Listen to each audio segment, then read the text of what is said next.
नमस्कार, आप देख रहे हैं खबर अब तक। मैं हूं सुचिस्मिता। आइए रुक करते हैं अब तक की सुर्खियों की ओर। अधिवेशन की अनुमति रद्द करने के विरोध में देवघर में भारत मुक्ति मोर्चा की रैली निकाली गई।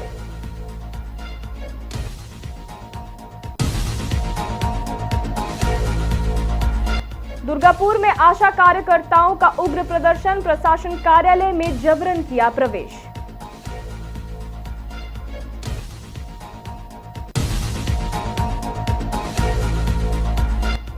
दलित समाज की अधिकार रैली, धनबाद में मेयर सीट को अनारक्षित करने के फैसले का विरोध।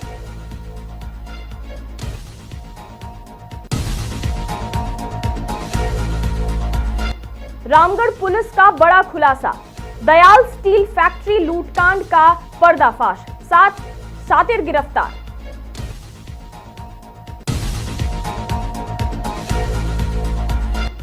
ठंड में इंसानियत की पहल, जरूरतमंदों के बीच बांटे गए कंबल।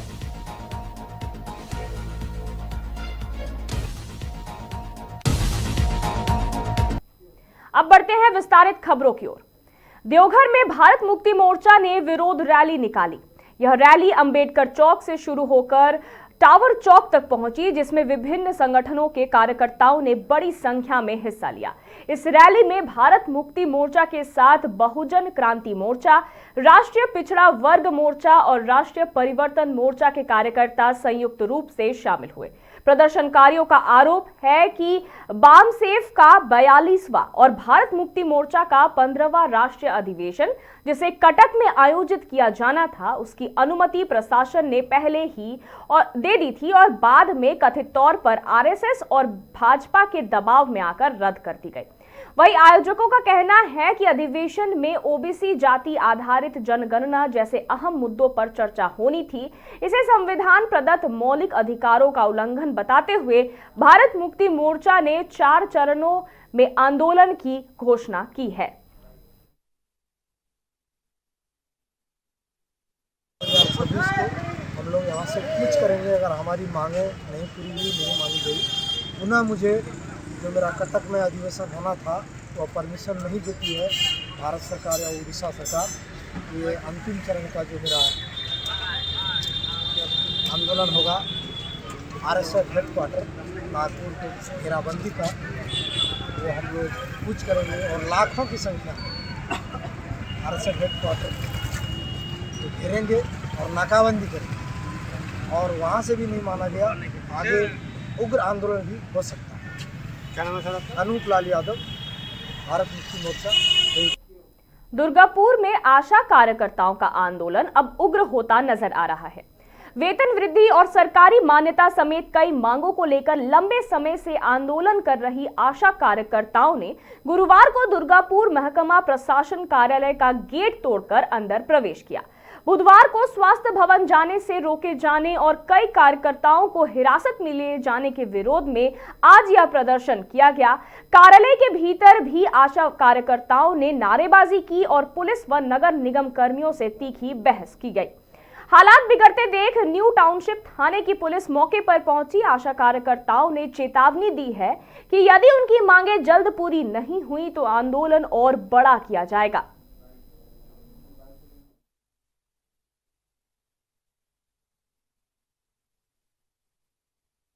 হিচড়ে গাড়িতে তুলেছে, তার প্রতিবাদ আমরা করতে চাই। রাতের অন্ধকারে কেকাপালকে, আমাদের যুগ্ম সাংবাদিক কেকাপালকে তুলে নেওয়া হয়েছে। সে কোথায় আছে আমরা কিছু জানতে পারিনি। তারপর বিভিন্ন জায়গায় এরকম তুলেছে, হ্যাঁ সব জায়গাতে তুলেছে, সব জায়গাতে কেন করবে? আমরা কি এ করে ভিক্ষাবৃত্তি করতে এসেছি? আমরা তো ন্যায্য বিচার চাইছি। আজকে কি করলেন? আজকে আমরা এসেছি প্রশাসনিক ভবনে, আমরা ভিক্ষা জানাতে এসেছি। আপনাদেরকে দেখা গেল গেট ভেঙে আপনারা ঢুকে গেলেন। হ্যাঁ যাবো না কেন? আমাদের কেন এরকম করেছে পুলিশ প্রশাসন? কেন দিয়েছে আমাদেরকে আশা দিয়ে? ন্যায্য অধিকারের দাবিতে আমরা এসেছি। মৌসুমী সেনগুপ্ত।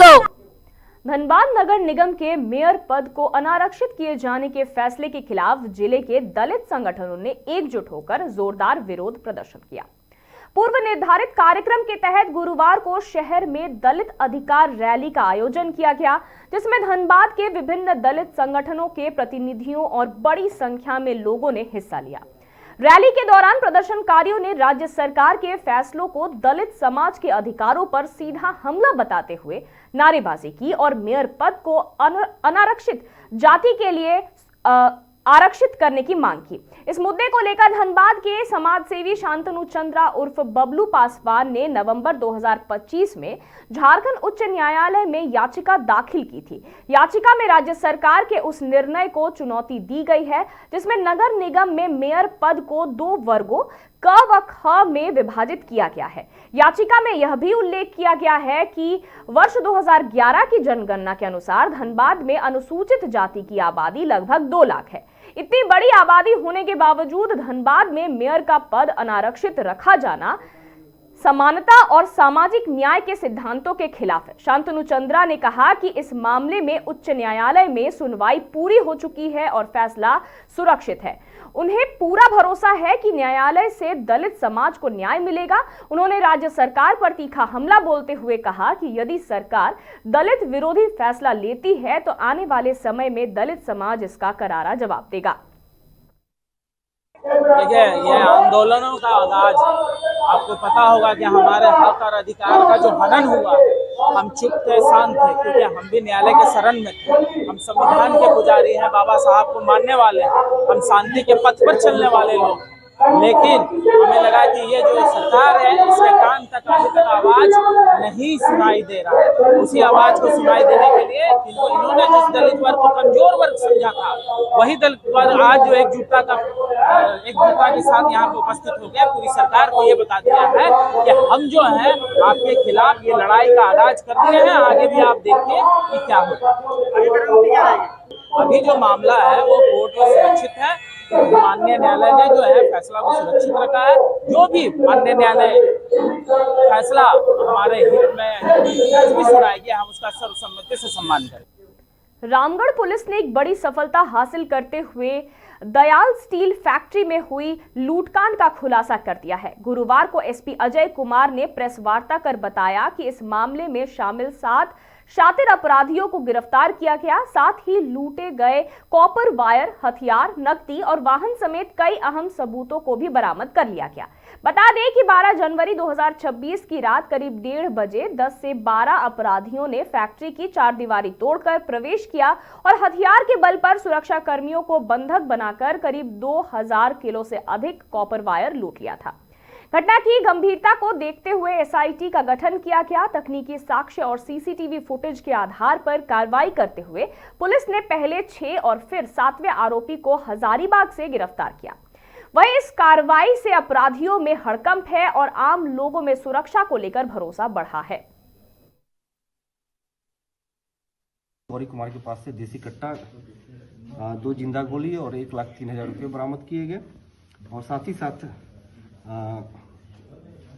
उसमें कई सारे लोग बैठे हुए थे जिनका नाम अख्तर अली जो कि गोमिया बोकारो का रहने वाला है, सनी कुमार गोमिया का, रणधीर कुमार विष्णुगढ़ हजारीबाग का, नागेश्वर बेलदार उर्फ हनी गोमिया बोकारो का, पंकज कुमार पिटरवार बोकारो और गौरी कुमार गोमिया बोकारो, ये लोग उसमें 6 व्यक्ति बैठे हुए थे, उनको पकड़ा गया। साथ ही साथ उसकी निशानदेही पे मुकेश कसेरा जो कि इचाक का रहने वाला है हजारीबाग, उसके पास से 2 कॉइल कॉपर वायर बरामद किया गया है उसके घर से।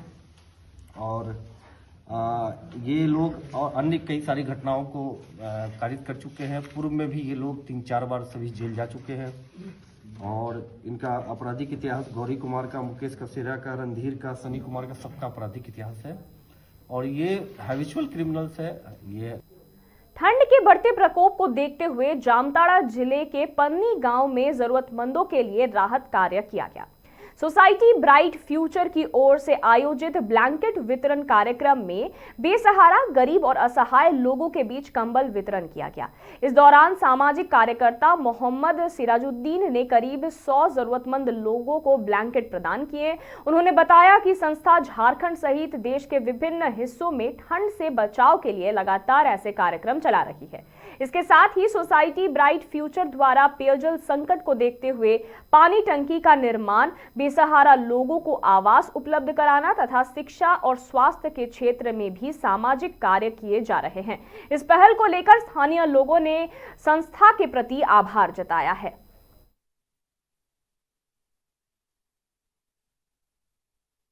अस्सलाम आदाब जोहार। मेरा नाम मोहम्मद सिराजुद्दीन है और मैं सोसाइटी ब्राइट फ्यूचर का मैं एक सामाजिक कार्यकर्ता जामरा डिस्ट्रिक्ट का हूँ।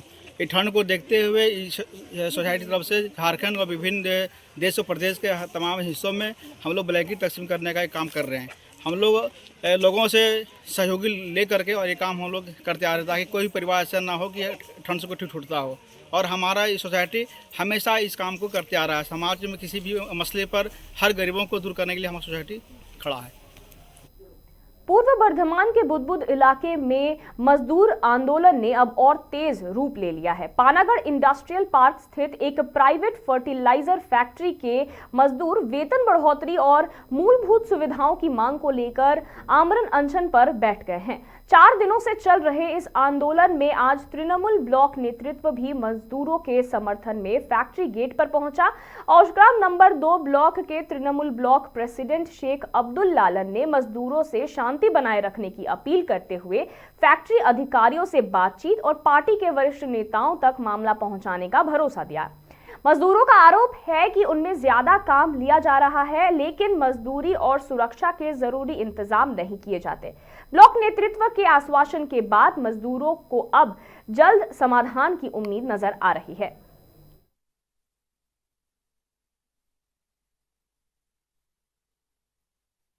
বুঝেনি তো তার জন্য আমরা সকল শ্রমিকরা মিলে ঠিক করেছিলাম যে আমাদের এভাবে তো সংসার চলে না। 8-9 হাজার টাকায় খুবই কঠিন অবস্থা হয়ে পড়েছিল সংসার চালানো। তার জন্য আমাদের এই সকল শ্রমিকরা একজোট হয়ে আন্দোলনে বসেছিলাম এবং ওনারা এসছেন আমাদের এই আন্দোলনকে সমর্থন জানাতে এবং আমাদের পাশে আছে। এটা আমাদেরকে একটা বিশ্বাস, অবশ্যই আশা রাখছে, যেহেতু আমাদের সকল রাজনৈতিক এবং সকলে আমাদেরকে যেভাবে আমাদের পাশে এসে দাঁড়াচ্ছে এবং এতে আমরা একটা আশার আলো অবশ্যই পাচ্ছি।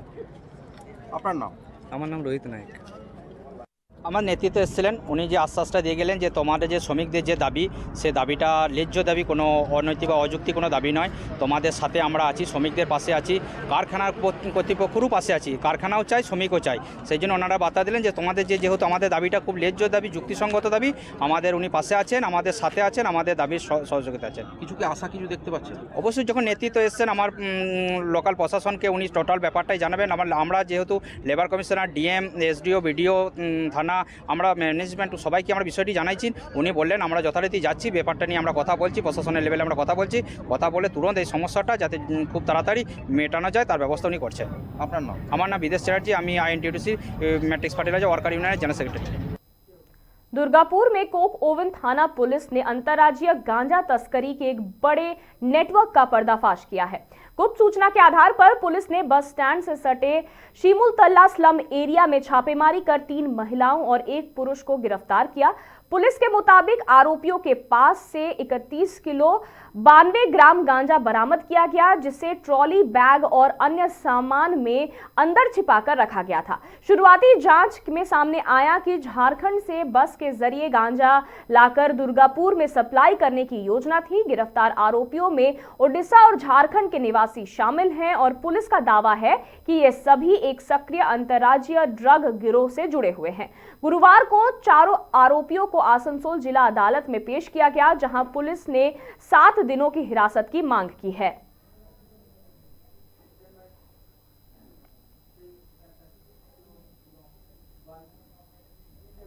धनबाद के सरायढेला थाना क्षेत्र अंतर्गत सावपाड़ा में गुरुवार को सरकारी जमीन पर कथित अतिक्रमण को लेकर स्थानीय लोगों का आक्रोश देखने को मिला। आरोप है कि कुछ लोग सरकारी भूमि पर बाउंड्री वॉल का निर्माण करा रहे हैं, जिससे कॉलोनी के भीतर आवागमन बुरी तरह प्रभावित हो रहा है। स्थानीय निवासियों का कहना है कि बाउंड्री वॉल बनने से रास्ता संकरा हो गया है और आम लोगों को आने जाने में भारी दिक्कतों का सामना करना पड़ रहा है। लोगों ने आशंका जताई कि यदि किसी आपात स्थिति में कॉलोनी में आग या कोई अन्य हादसा होता है तो ना तो दमकल की गाड़ियां समय पर पहुंच पाएंगी और ना ही एम्बुलेंस का प्रवेश संभव होगा। इससे जान माल के बड़े नुकसान की संभावना से इनकार नहीं किया जा सकता। विरोधकर्ताओं ने यह भी बताया कि सड़क पर बनाई जा रही बाउंड्री वॉल के कारण मोती नगर, कार्मिक नगर, सावपाड़ा समेत आसपास की कई कॉलोनियों का आपसी संपर्क टूट सकता है, जिससे हजारों लोगों की दैनिक आवाजाही प्रभावित हो सकती है। निवासियों ने प्रशासन से जल्द हस्तक्षेप कर बाउंड्री वॉल हटाने और सरकारी जमीन को अतिक्रमण मुक्त कराने की मांग की। उनका कहना है कि यदि समय रहते कार्रवाई नहीं हुई तो भविष्य में कोई अप्रिय घटना घट सकती है, तो इसकी जिम्मेदारी संबंधित विभागों की होगी।